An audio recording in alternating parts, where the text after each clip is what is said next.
Hello and welcome back to Well Played, presented by The Skim. I'm Caroline Hendershot. I'm Blake Morgan. I need to tell you something really crazy about this wedding I went to this weekend. Oh God, what? The wedding was great, whatever. Two crazy things happened. Yeah? One, the bride, her cousin, dates my dad's best friend's daughter. No. And we met each other at the wedding. I didn't even follow the family tree that you just laid out, but that's insane. Bride, cousin, girlfriend. Okay. My dad. Never mind. I'm not even going to try and paint Yeah, a picture. it's a crazy lot. though. She was like, your dad is Dave Merwin. And I was like, yeah, he's kind of a local legend. You're like, yeah, not a big deal. Yeah, I'm kind of royalty. Yeah. In New Jersey. Wow, love and that. And then the person sitting next to me at dinner has a friend who's going to the wedding I'm going to in 3 weeks in St. Louis. Whoa. That's weird, right? That's a lot. Weird connections. The world is really small. It freaks me out. Very small. I don't like it. You have a good birthday? Yeah, I had a great birthday. You know, another year older, wiser. Allegedly. My dad came. He took me shopping because he's a queen and, well, king. Sorry, Dad. Queen. Queen. And then we went out to dinner. It was lovely. Love that. Yeah, it was nice, wholesome. That's all I need, you know? Yeah. Just good food, good clothes. Good dad. Good dad. Good all dad. a girl can ask for.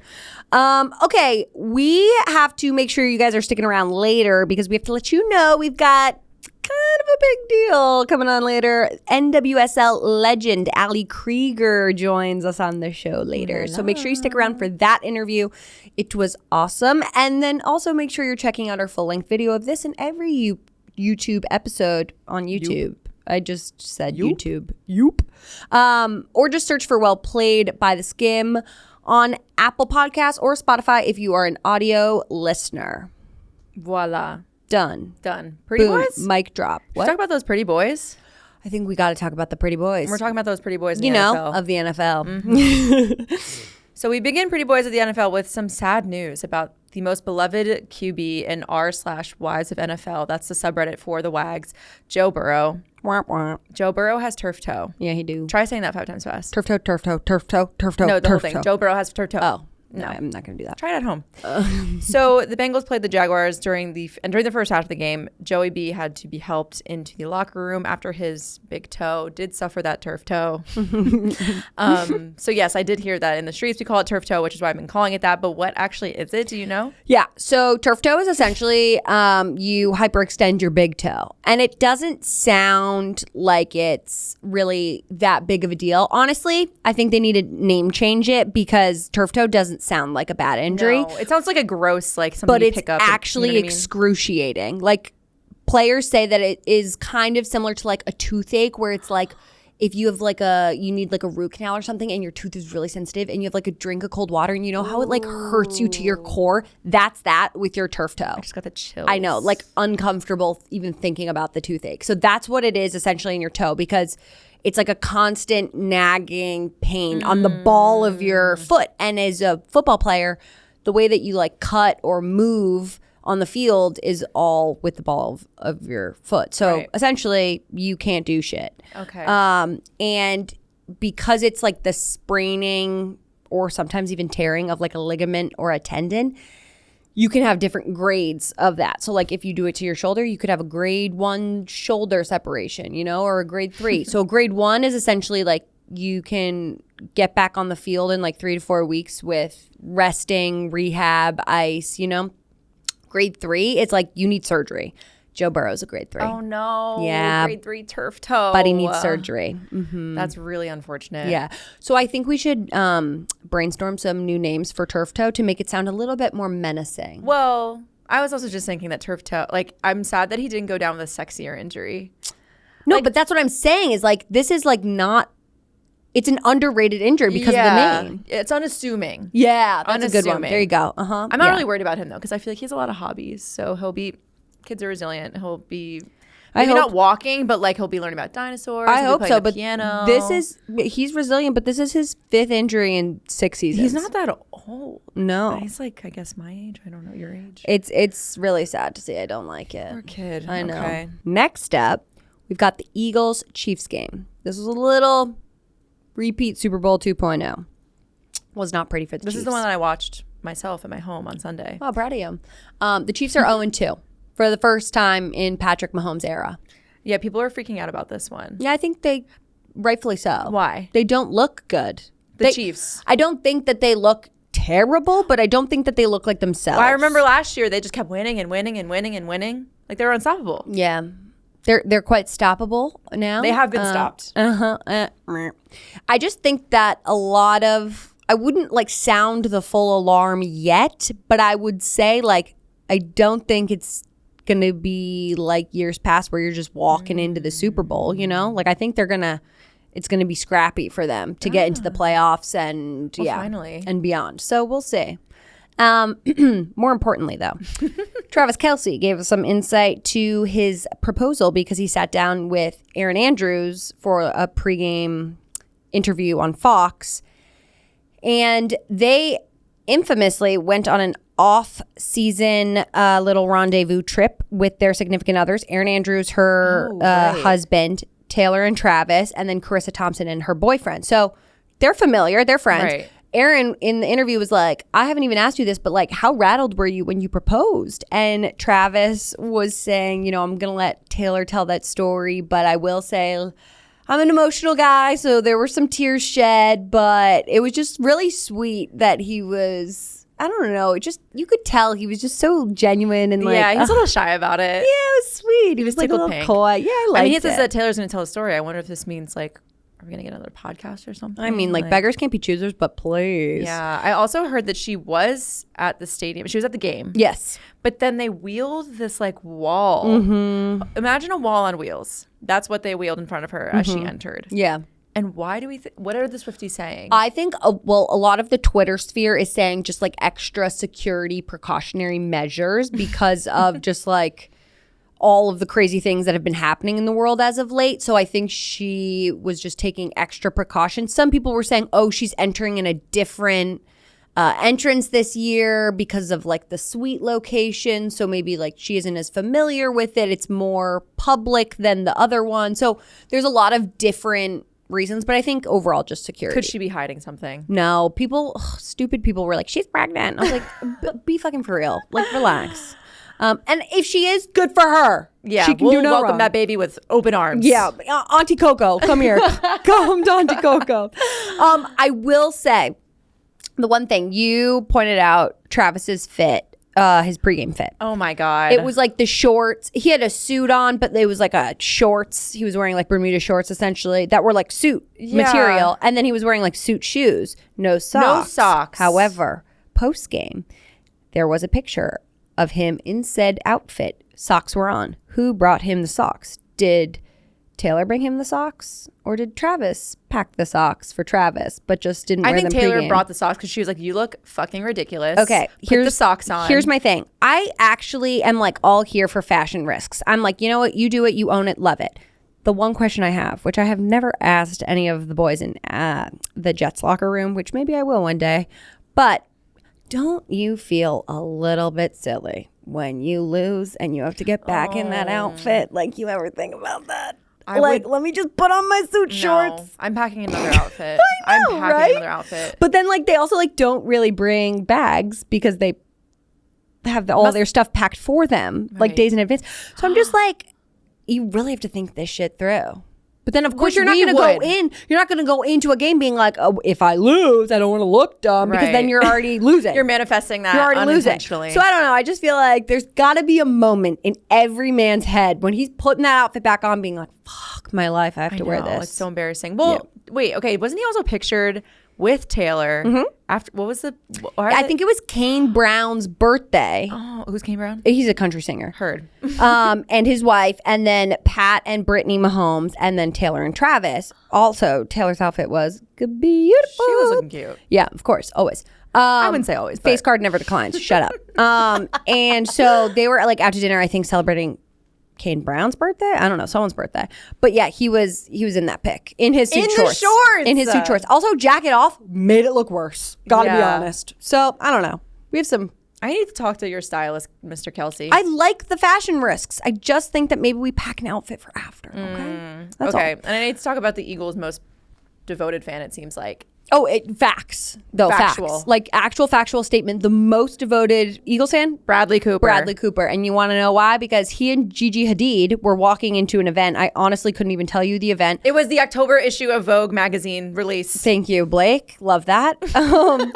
But also, like, hadn't really seen them photographed either A, in a while, or like B, ever. Because I feel like the only pictures we got of them were like them, like, 80 miles away, like, with like a big zoom lens, you know, where it's like this was them like stepping out together. But don't worry, on Bradley Cooper's phone, you betcha, streaming the game full screen. He like didn't, in classic dad mode, he did not lock his phone as he was walking into said venue, as in Carl Hendershot. Yes, that is you who does that, puts it in his pocket and butt dials me and leaves 4-minute voicemails. Turn the screen off. Just click it locked. It's not that hard. It drives me crazy. And he knows that. And he does it on purpose now to bug me. So annoying. But no, it was like literally full blown Eagles game on his phone. It was incredible. But you have to see the picture. We're going to add it here. Yeah, dedication. It's like if you zoom in, it's like a high quality Getty image. Yeah, but like they zoomed and there's an Eagles player on the screen. Clear as day. So yeah, that was just a nice little ad. Little cherry on top. Okay. Cowboys-Giants, crazy game. Game. This was like not really pretty boy behavior, right? No. Tell us why. Okay, well, I will say Cowboys ended up beating the Giants 40-37. Crazy ending. It happened on a field goal. Okay, whatever. James Hudson. Sir, we need to just like maybe take some meditation classes. And or who's like, he again? He's a lineman for the Giants. Okay? I don't think many people knew his name going into this. Everyone knows his name now. On the opening drive for the Giants, my man got 4 fouls and 4 penalties all in a row, consecutive, back to back. So first one was a personal foul, unnecessary roughness, blow to the head because he straight up slapped someone. Why are we slapping people? He saw what happened to Travis. He said, let me try. He literally hand wound up, slapped the guy. And I was like, that's a new technique for defense. 15-yard penalty. Okay. Next play, false start, 5-yard penalty. He just jumped early. Not great. Next play, personal foul. He like tackled a Cowboys player and then like really shoved him into the ground afterwards. And the guy was like, you shouldn't do that. Personal foul, 15 yards. What the hell? 4th play, false start. Has he ever played football before? You literally think he's never played football before. You can't make this up. I just have to say this. This is the first player since at least 2000 to have 4 penalties on the same drive. 4 penalties on the same drive. And then he got benched, logically. Right. And he had the audacity to throw a hissy fit. That was so screaming, weird. Yelling at Brian Dable and like coaches. And then classic, the king of all kings, Jameis Winston was like, hey, bestie.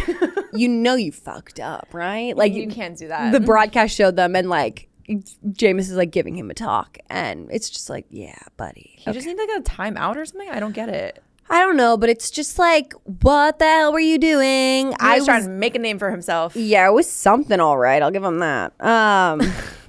Okay, and then most importantly, Colts Broncos also won on a field goal. The Colts did. And Indiana Jones, as in Daniel Jones, just like really thriving in the Colts environment. I believe they're 2-0 for the first time since 2009. Oh my God. Yeah, that was something that I read.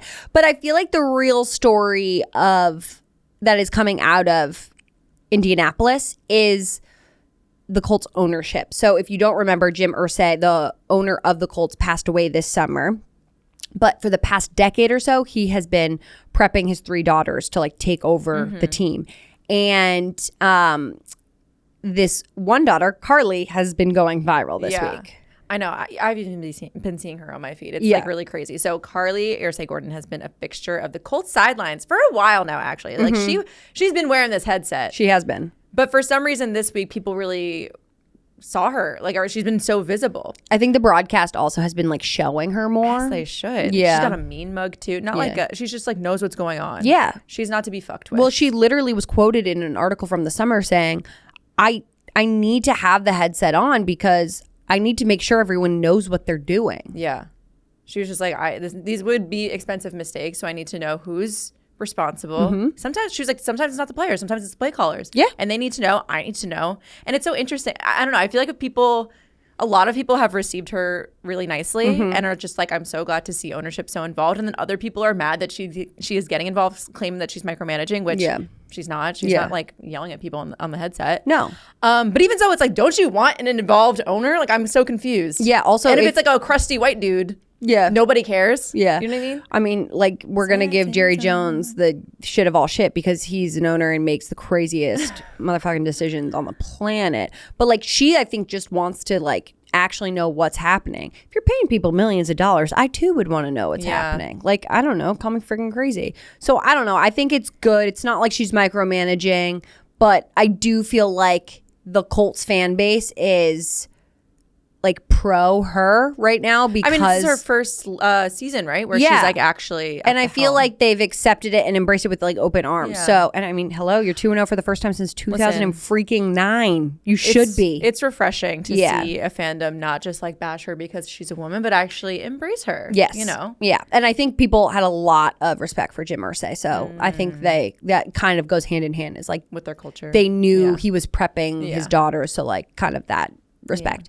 A quick, in case you missed it, Zaddies galore. Never thought I'd heard that come out of your mouth. I know, and they're younger than me, so it feels really wrong. I know. Okay, so Vikings quarterback JJ McCarthy, he welcomed a baby boy with his fiance, and Travis Hunter and his wife were able to bring their baby boy home from the NICU, who was born August 27th. So like so sweet that, you know, they have little bebés and they're healthy and they're coming home. They're so young, though, these boys who are having children. These bebés are having bebés. Yeah, it's crazy. Also, shout out to Liana Lene and Travis Hunter for not telling anyone that she was having a baby. Oh, yeah. Protect your peace. Brock Purdy and his wife did that, too. They didn't tell anyone. All of a sudden, she's like, boop, baby. I was like, whoa. That. Leave me alone. I know. I don't think I could do it because Because you love attention? Yep. No, I would too. I'm a Virgo. Literally, me Hello. too. But I don't think I could do it just because I'd be like complaining so much, being like, I'm so pregnant. That's what your burner account is for. You're so right. You're so right. So we're reviving an old segment. Oh, yeah. Called Barely Sports to really quickly talk about this breakup that just happened.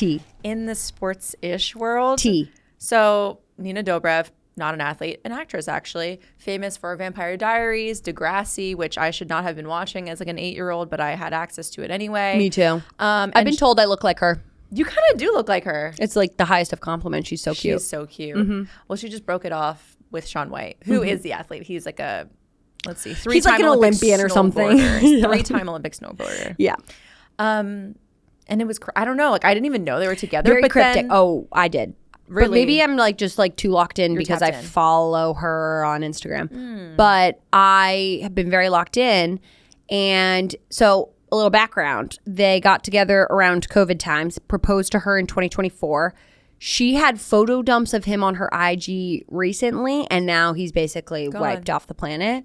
And then she posted a very cryptic TikTok, which honestly, I freaking love the trend of posting cryptic TikToks post-breakup because I'm like, ooh, you're just breadcrumbing me and I'm here for it. I won't do it, but I love when a celebrity does it. Yeah, totally. Give me more. I mean, like, I don't know. I might do it. Just kidding. No, you're happily married. I'm wifed. But yeah, so it was like the sound where it's, what's your advice for women trying to fix men? And it's like, listen, Bob the Builder, he's got 10 other women trying to fix him too, and you all look like a damn construction crew, which honestly, iconic freaking line. Like, I need to meet the woman who said that line. But I am just like, okay, interesting. So a lot of theories on TikTok have been that his snowboarder brand, I believe it's Off-White, I think. You don't know. I'm pretty sure. So I think that's his like apparel line for snowboarding, and I also think like snowboard equipment. I think he makes snowboards as well. But there was a model that he was posting with, and she like posted it on her Instagram and on TikTok, I think, of like a photo shoot that they had recently. People are linking him to her. So I'm like, interesting. I don't know why they're linking him to her. Maybe it's just because of the posts. But then she took down one of the posts, but then left one up on Instagram. So I don't know. There's a lot to discuss here. But truly, I was like, I'm kind of shook because I'm also shook. I was really like, okay, they're going to get married. And they were going to get married. Julianne Hough was interviewed on Not Skinny But Not Fat, Amanda Hirsch's pod, And she was like, who do you want to see on Dancing with the Stars? And Julianne Hough was like, oh, Nina and Shaun. Like, I really want to see them together or like on opposite teams, like competing, whatever. And that was like just a couple days before the news broke. Well, so it's like so abrupt. So that's why everyone's like, must be cheating. Yeah. And with Nina's TikTok. Lots of tea there. That did not age well, Julianne. Sorry. No. But anyway, speaking of Winter Olympics, in case you missed it, NBC is hiring Stanley Tucci. Love that. For the Milan Cortina Olympics in Northern Italy in 2026. Stanley Tucci is basically the unofficial American ambassador to Italy. Yeah.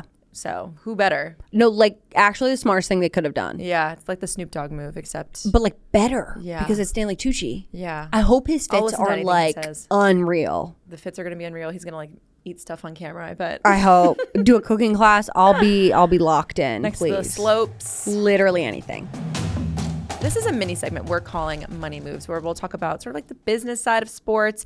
And I want to just talk about these shirts that Liberty's season ticket holders recently wore. Mm-hmm. So on the shirts, they show like a frowning Lady Liberty, because New York Liberty, on them. And then there's text that reads, "We've been priced out." Mm-hmm. They're basically calling out how season tickets specifically, but also just like generally ticketing in sports has just, the prices have become astronomical. It's insane. And it was so interesting. So according to one season ticket holder interviewed by The Athletic, her tickets increased from $600 to $1,700 within 3 seasons.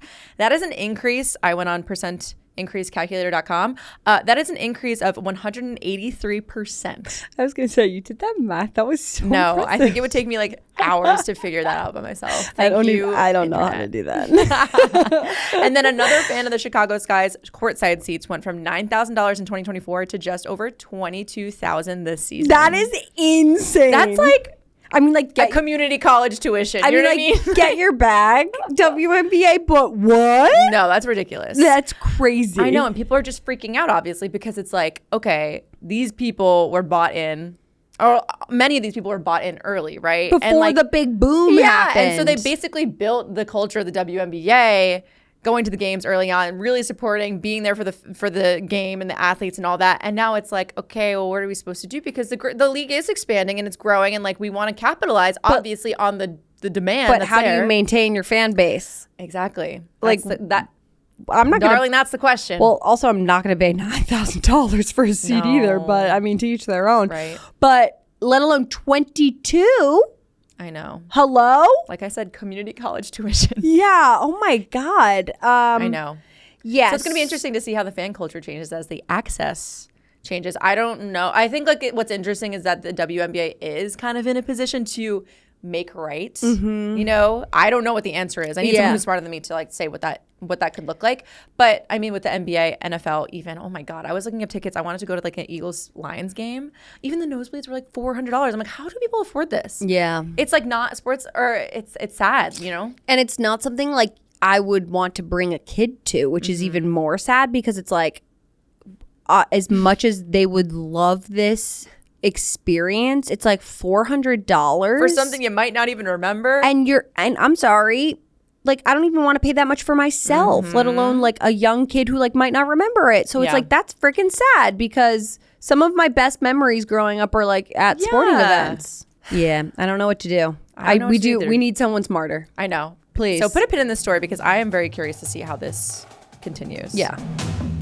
All right, so up next, we are so excited to welcome our guest, Ali Krieger. She's a 2-time FIFA World Cup winner and 2023 NWSL title holder. She's also an ambassador for Gotham FC and an analyst on ESPN, where she serves as the co-host for Football W, a weekly show dedicated to women's soccer. Ali, welcome to Well Played. All right, Ali, we have to know, first and foremost, 2 years into retirement, how are we feeling? Are we missing soccer? Are we loving the retired life? Are we somewhere a little bit in between?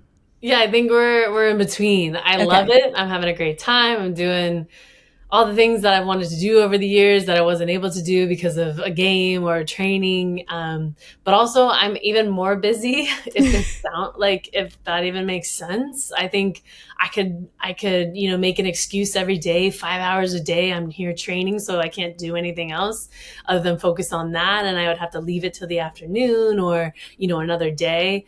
And I was busy from the morning through the afternoon. And then now I'm actually like free most of the day. So I feel like I'm more accessible, and that just, I'm more busy. I'm more busy, and it's not a bad thing. It's a good busy. But on the other hand, I miss the game so much. I miss it every day, and I'm okay saying that. It's something that I've done and perfected for so long, and it gave me everything I have now, and I'm super grateful, and it's been super rewarding over the years. So I miss it. I miss the culture. I miss the team. I miss the shit talking and just like laughing and the jokes, all the things that you love being a part of a team, and then the competition. I miss winning. I miss feeling that fire, within me to want to perform and to compete. When's the last time you felt that fire in a non-sports context? I'm curious. I think when when I'm about to like go on camera and I have to, I'm analyzing a game, or I'm doing the studio broadcasting work with ESPN, and, they give the countdown, in 10. And then in 5, and then you have to actually like be on. I think that's the closest I've come outside of a TST performance. So we won back-to-back, the two-peat, a TST, and that was really fun. And that's when I felt like that fire again. But day-to-day work, I feel like in the studio, when you have to actually give your analysis in like 20 seconds, and you have to make a point and get in there and get out. That's probably the most excitement and fire I've felt since our last game in the final in 2023. No, I totally get that, because when I stopped, I was a college athlete. When I like stopped kind of being in that world, I was like, A, what the hell do I do to work out now? And B, I am not like, I don't feel anything in the same way that I used to. And it was like almost like a scared kind of fire where I was like, oh, I'm like, I was so going to say scared. that's more like fight or flight. I don't know if it's like the competitive, feeling you chase when you're playing. So what is your workout of choice actually these days? Because now I'm so interested. Yeah, good question. I like to go on walks, but I also, which is funny, I just was in San Diego for Alex's retirement game, and she was saying that she goes on like these long walks, and I'm like, that's actually like what I love to do, just around the park near my house, and go for coffee and do all that. So that's usually like an every other day thing.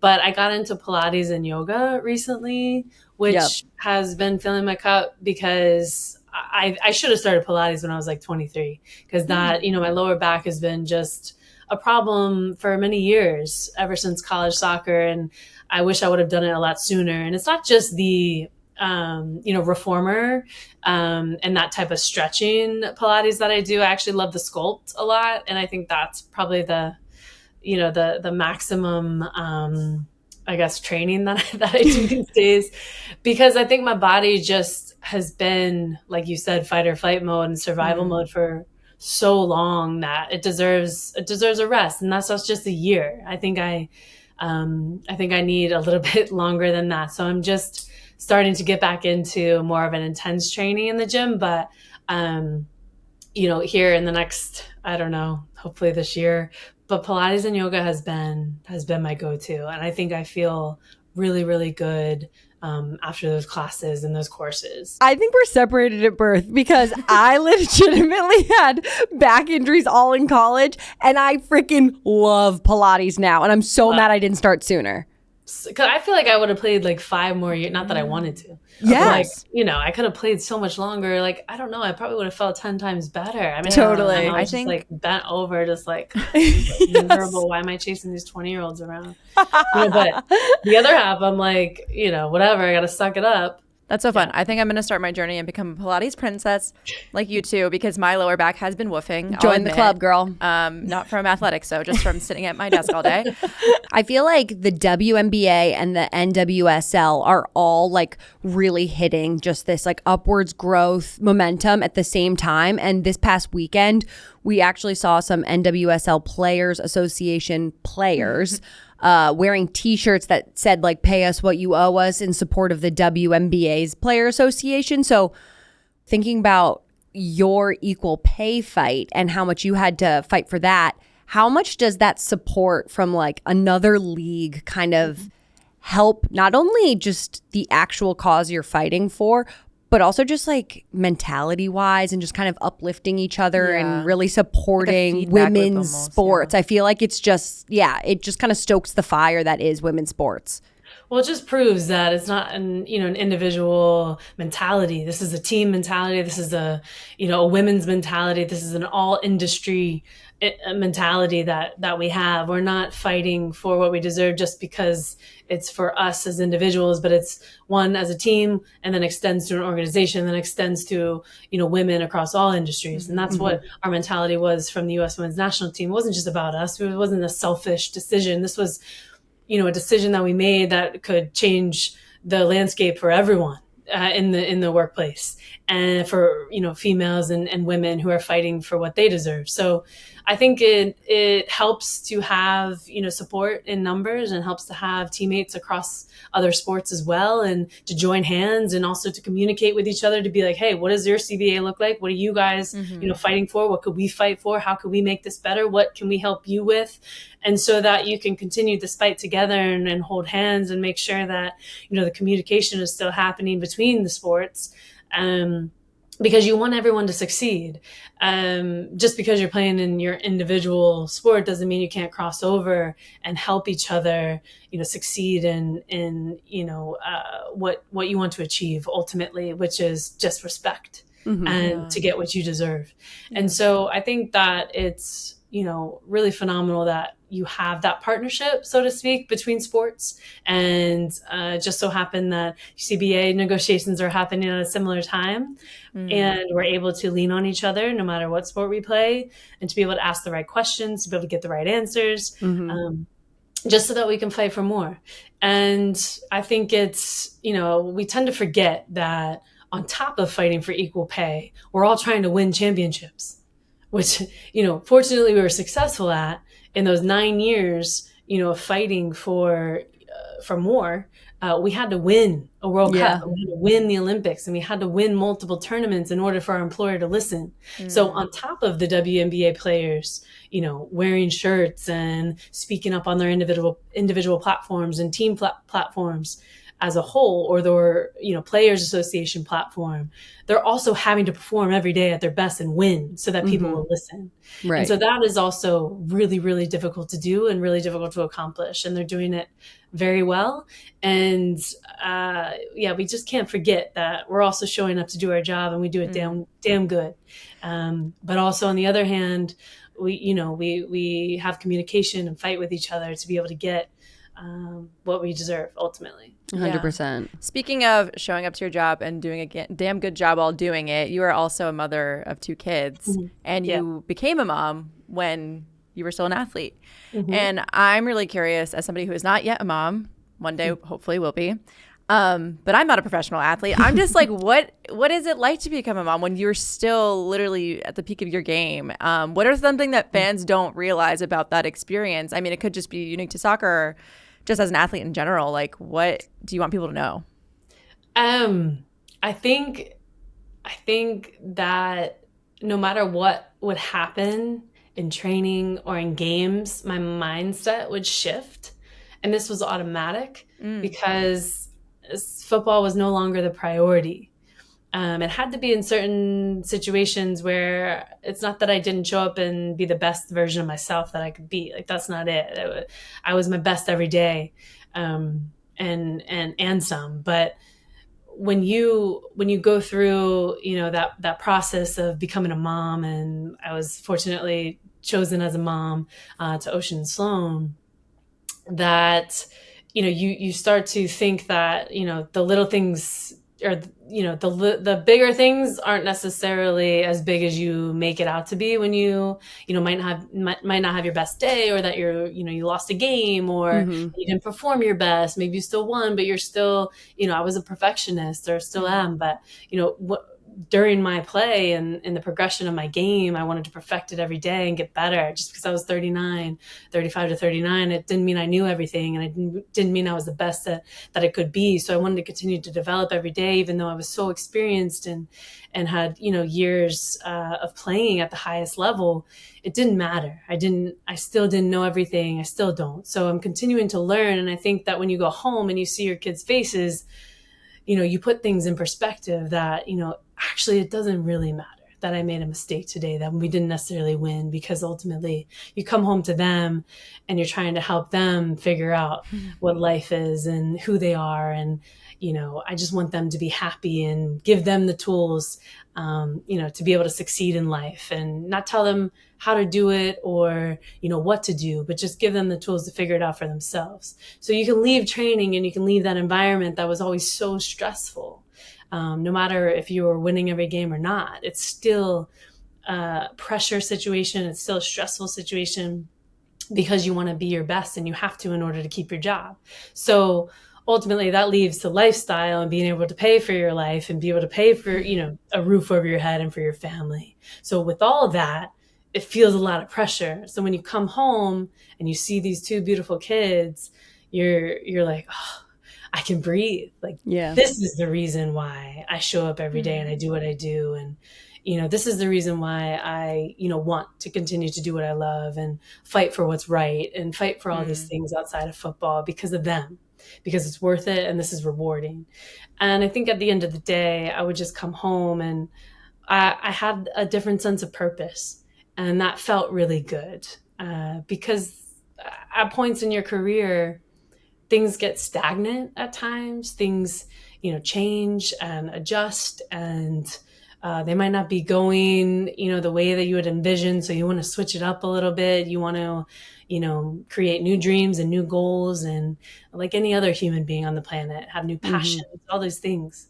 And two kids was something I always wanted, to be a mom and to help guide, these little humans throughout life and just teach them, to love what they do and how to be successful in doing that. So, coming home every day, I think that is the biggest gift, was no matter what happened, I still knew I had to show up for them and be present and be their mom and be the best version of a mom I could be for them. So, that was really enjoyable at the, end stages, I should say, phases of my career. I feel like that kind of perspective shift is just like actually so beneficial a lot of the time for athletes, and they don't realize it probably until it happens. Because I remember, like, for myself, once I stopped caring, and like, honestly, I don't know, I don't really think I actually stopped caring, but I think it was about like the minute stuff and like maybe stopped being like overbearing invested. Then it gets like, it just kind of easily gets better. And you're just like, oh, this is such a weird kind of balance of like, you have to obviously care and put in all this effort, but then it's just like knowing that there's more to it outside of the game. Yeah. Right. And that was so enjoyable because I could then bring them along for the ride. I could take them on the plane and introduce them to my teammates and in the environment, and all the women would love to help. And, my teammates were incredible. They really enjoyed them being there as well, because I think they felt that sense of, well, it's actually not a big deal. Yeah. So that was really enjoyable as well. And to give them that experience, to be around, the sport and the team environment, it was truly, truly incredible. And I'll never forget it. That's really sweet. Okay, we're going to do a little bit of a lightning round with you now to end it out. I want to start with, what is something exciting in your life right now? My new home. Oh, so exciting. Okay, if you owned a women's team, what would your first order of business be for the franchise? Would you source those socks for them? Would you have a woman design the facilities? What would it be? Ooh, that's a good one. Yeah, I'd hire an all-female staff. Woo! Love it. I love that. Okay, you have been Insta official with a little certain someone. What advice? What advice did you? What advice did you give to her when she made the decision to retire? Yeah, Jen. She's amazing, and I like get emotional talking about her because she's changed my life. Yeah. In such an incredible way that I never could have imagined. I'm super grateful for her, and I'm so happy that we kind of met at the time we did, because we were at different phases. And I think that, me retiring only a year before was super helpful for her in the way that she was trying to manage the next steps, because she was so, when we retire, we're kind of like, well, now what? Right? Yeah. If you don't prepare for the next step, you're kind of just a deer in headlights. And a lot of my former teammates, not every one of them, but some were that. And you feel, which is okay. And you feel, just you don't have the structure, you don't have the schedule, you don't have the itineraries, you don't, someone's not telling you where to go, what to do, what to eat. So it's very confusing and it's very uncomfortable. But in that uncomfortable stage, that's when people grow the most. So I was just trying to give her the support that she needed in the way that, sitting down, figuring out what she wanted to do, which she actually started broadcasting, which is extremely smart, while she was still playing. And she got into other passions while she was still playing, which I encourage every footballer to do. When you feel like you're coming to the end or you don't enjoy playing as much as you used to, maybe it's time to start, dabbling in other things that you've always wanted to do, which is not a bad thing. It's going to keep the fire in you, right? To want to go to work every day and play football, but then also, explore other passions that, can excite you to then be good at both. So she had already got into broadcasting and radio and TV. And so she was kind of ready to go. But the problem was that she was ready to go overseas, thinking that she was going to be moving back to Europe or to London and, get a job there, because that was kind of the whole setup. And she didn't, factor in that she kind of was going to meet an American and, want to stay in the US. So now it's kind of she dabbles in a bit of both. So my one advice was just, take a deep breath. It's okay not to get into work right away. Right away. You have to actually just let your body rest, let your mind rest. You were just in a survival mode for so long just playing at such an elite level for so long that it's okay to not do anything for a certain amount of time and just rest and recover and enjoy the little things again and not feel pressured to get into something. And so I think that made her feel, I think, a little bit at ease. Even though she's a go-getter, she's also wanting to work nonstop. She's really good at what she does too. She's such a natural. So I think she wanted to get into it right away. But I just said, just take it slow and see what comes and enjoy some time off a little bit. Yes, I like that. I like that advice. I think that's a piece of advice all of us could really use these days. Yes, truly. I'm curious what your thoughts are on the state of hard launching on Instagram. I'm thinking specifically of like Gen Z, for example, Trinity Rodman and Ben Shelton. Like they were doing like coy TikToks, and like so kind of clever. referencing each other, and then they just were like, boom, we're in each other's TikTok. Do you like the immediate or like the allusion and like alluding to, oh, there's a little certain someone? I think it's like the latter. I think there's like a certain someone, because I don't need validation from, I don't really post that much anyway. I should be posting more, but if I don't have purpose to my post and I'm like extremely busy, I'm just like, I don't. Totally. Honestly, we all need to start posting less. So I like that approach to social media. Live in the moment. Yeah, and I've started to not post my kids as much because the way that AI is going and the way that the internet's going, it scares me a lot. Yeah. I want them to have the choice to want to be on the internet. I don't want to force it. And from the very beginning, that was something that, I was going back and forth with. But besides that, it's a whole nother topic. But I think it's the latter. I think it's hey, there's a special someone, but you don't need to know who that someone is, because it's kind of, at the end of the day, after what I went through in my personal life, a couple of years ago, I just don't want to do that again. I just don't want to have people, I don't want to be like a community relationship. I think there's something special about keeping things to yourself. And at the end of the day, you get to come home and, the world doesn't know all of your business. And that's actually really refreshing. Yeah, protect your peace. Yeah, exactly. Second to last question. Blake's going to finish it off after this one. But I just want to know, what is your favorite thing about Megan Rapinoe? If you could boil it down to one thing, what is your favorite thing about her? That's such a hard question because there's so many things. I think that the one main thing, being lifelong friends with her, no matter how often we talk or not, because everyone gets busy, but I think throughout, seeing it in real time, throughout our career, I played with her for 16 years, and was friends right away. And I think what is so attractive about her and so valuable is that she's never changed who she is at her core. even with the newfound fame, which we would always laugh about. Like after 2019 or like during 2019, oh, you're famous now.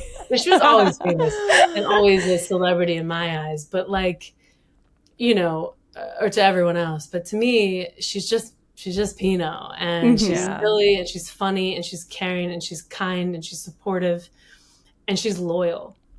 And that's something that I value so much out of someone who's in the spotlight consistently. And I can't imagine, you know, at times how she feels because she's nonstop and all the criticism that she's gotten over the years. But at her core, she has never changed who she is. No matter, you know, we can have deep combos, we can have, you know, lighthearted combos, we could joke around, we can make fun of each other.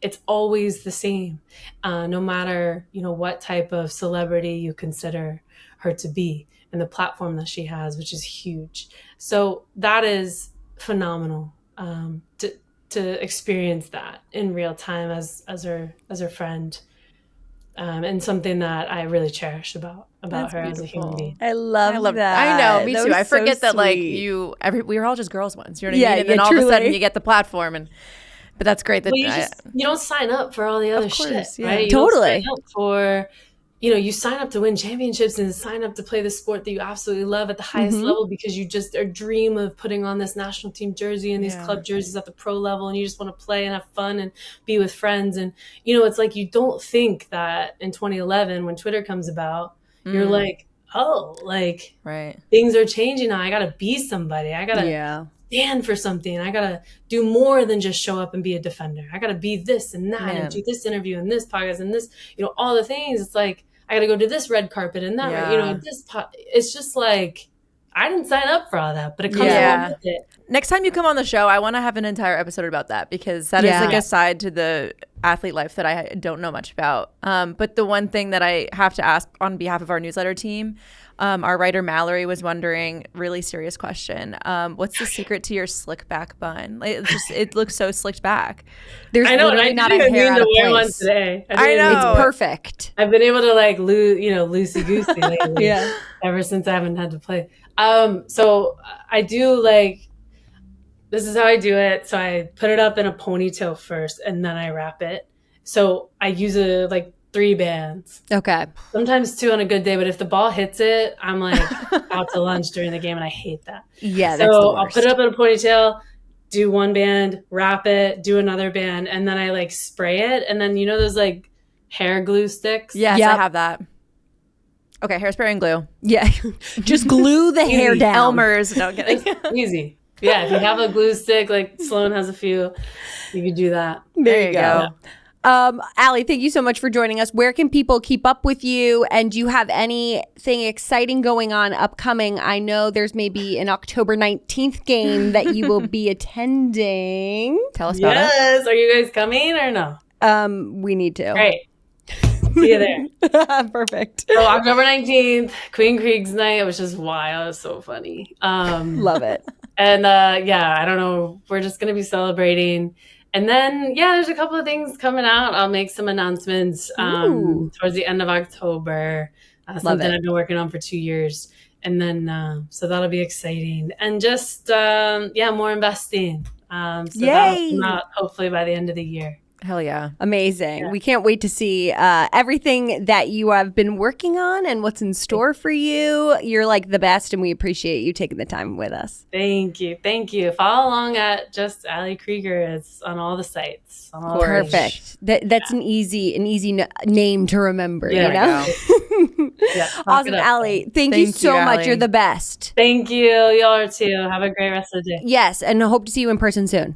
Yeah, I'll see you October 19th. Yes, you betcha. Okay. Okay, bye, Ali. Thank you. By the way, if you want some NWSL action this weekend, here are some games that we think you should be checking out. So on Friday, September 19th, catch the Orlando Pride versus North Carolina Courage on Prime Video at 8 p.m. and the Utah Royals versus Racing Louisville on Paramount Plus at 10 p.m. On Saturday, September 20th, KC Current versus Seattle Reign on Ion Television. That's where I watch all my crime shows. At 7:30 p.m. And Portland Thorns versus San Diego Wave on Ion at 10 p.m. And finally, on Sunday, September 21st, catch Bay FC versus Gotham FC on ESPN Plus at 8:30 p.m. Okay, let's close out the show with our favorite sports content of the week. It's Send It time. I'm going first. Josh Allen, the cutest fan on the face of the planet. He did kick the Jets' ass this week, so tough, but it's okay. There was a video of this really young baby girl, Very young, Buffalo Bills fan, and her mom is behind the camera, and she's saying like, "Let's go," and like kind of teeing her up. And Girlie's first words, they must be like the small vocab that she has. Buffalo Bills, Josh Allen. Like, I'm like, yes, yes, yes. Like, I just love the dedication. Let's go. She's a cute little bow in her hair. I'm like, everything about you. Why don't you say how she said Buffalo? Buffalo. But like, even better, because it was way cuter than me. I know. But yeah, she was the sweetest little pea, and I was just like, oh my God. She doesn't even know what she's in for. No, she doesn't. Okay, my next send it is about Lions head coach Dan Campbell. So he's back at it again with his motivational speeches in the locker room, of course. But on Sunday night, while giving his locker room spiel, he took a second to give the game ball to none other than the former Lions owner, Miss Martha Firestone Ford, who turned 100 years old today. Yeah. So cute. She receives it with loving arms. Her family has been involved in this franchise for so long. Girl does not look 100. She does not. She does not. It's probably because she goes to see football games all the time. Keeps her on her feet. You know what I mean? I'm like, good for you, Martha. Also, he and his wife do like Victory Monday coffee Starbucks runs, Dan Campbell. Really? And I'm telling you, I know Dan Campbell is a large human being because he was a football player. They own the tiniest dog. And the dog sits on his lap. And I swear to God, one day he might sit on the dog. Because that dog is so tiny. I don't know how you don't lose it. Big man with a small dog. Yeah, it's There's empowering. something so like positively masculine about that. Yeah. I'm just like, I'm worried for that dog. Make sure you're known where you are, dog. Hide your kids, hide your small dogs. Yeah, no, don't hide them because they might get sat on. Okay, our next Send It features several female athlete icons in one single TikTok. Naomi Osaka somehow gathered Sue Bird, Megan Rapinoe, Dawn Staley, Juju Watkins, Lori Hernandez, and many more and got them to do like a dance circle trend. I don't even know if it's a trend because I clicked on the TikTok sound and I haven't seen anyone else do it. Me But either. I want to do it low key. But maybe she's starting the trend. That's what I'm saying. I'm influenced. It's insane. Well, the song is called Snitch Bitch from the show Empire. Haven't watched Empire, but Did you listen to the song though? Yeah. It's like could be a walk. It sounds like a real song. No, it legitimately does. Yeah. I thought it was when I first watched know. it. Yeah. It is on Spotify if you want to listen to it. Snitch Bitch. They were all Snitch Bitch. They were all together for Naomi Osaka's Emmy-winning production company Hanakuma. Okay, I was really worried I was going to fuck that up. Which just partnered with Revolt to create content around diverse women athletes. So cool. Yeah. I wanted to be in that video. I mean, same. I just want to be in the same room they're in. I just want to breathe the same air that they are. Not to be dramatic. Okay, our final send it is the moment when Miss Paige Beckers learned that she was the league, and by the league I mean WNBA in case you haven't heard.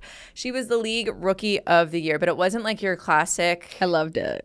Trophy giving. So she went on the Jennifer Hudson show, and you know how in every single Jennifer Hudson episode, like there's a guest and they have to do the tunnel walk and then they come up with a song or something for like the whole guest. crew is like doing like a clap sing along song as they do the walk to the stage. So they sang one and the words were like, I'm gonna try and remember how it went. It was like Paige Beckers at J Hud, shooting buckets, she's the one. That's something not the like tune. that. That is not the tune. It's okay. That was the words. Yeah. And then at the end of it is Miss Commissioner Kathy Engelbert. She popped out of nowhere. She came out of nowhere. She came out literally of like a closet door, and she was like, surprise, shawty. She was like, I bet you didn't think I was going to be here. And then Paige was like, what are you doing? She hands Paige the trophy and she wins Rookie of the Year. Honestly, like what an iconic way to get your trophy. And it made me really want to watch the Jennifer Hudson show. I know. Like I was trying to find the clip on YouTube. I think they know what they're doing with those, you know? Oh, they know. Yeah. They know. But I just props to whoever thought of that one because that was really I know. Like was it the WNBA side or was it the J Hud side? Yeah, I don't know. What's your favorite? I think Paige. I'm so attached to her right now. Me too. I think so and too. It was just so cutesy and torn between her or the baby, but I think I'm gonna go with. I'm going Paigey. Paige.